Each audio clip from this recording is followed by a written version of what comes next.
হ্যাঁ কত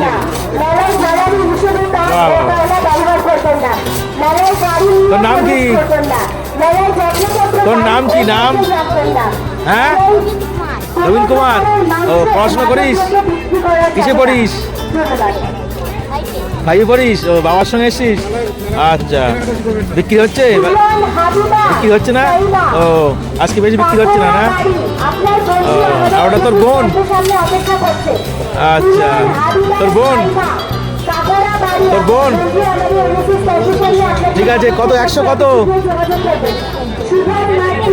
100 বাদাম কত? 20 টাকা। ঠিক আছে আমার 100 দে, আমার 100 দে। পারবি দিতে? গরম গরম আছে, গরম গরম থেকে 100 দে দেখি। দে আমাকে 120 টাকা বাদাম দে, গরম থেকে দে। ঠিক আছে এই দেখুন এই দুটো বাচ্চা ছেলে মেয়ে বাদাম বিক্রি করছে, বলছে তো বিক্রি হচ্ছে না ভালো। এই হোক আপনারা মেলায় আসলে প্রত্যেকের থেকে কিছু কেনাকাটার চেষ্টা করবেন, কারণ প্রত্যেকে সব আশা নিয়ে এই মেলায় আসে, কারণ তার পরিবার আছে। যাই হোক আমরা মেলায় আসি, দেখা সব করি, কিনি, তবুও চেষ্টা করবেন।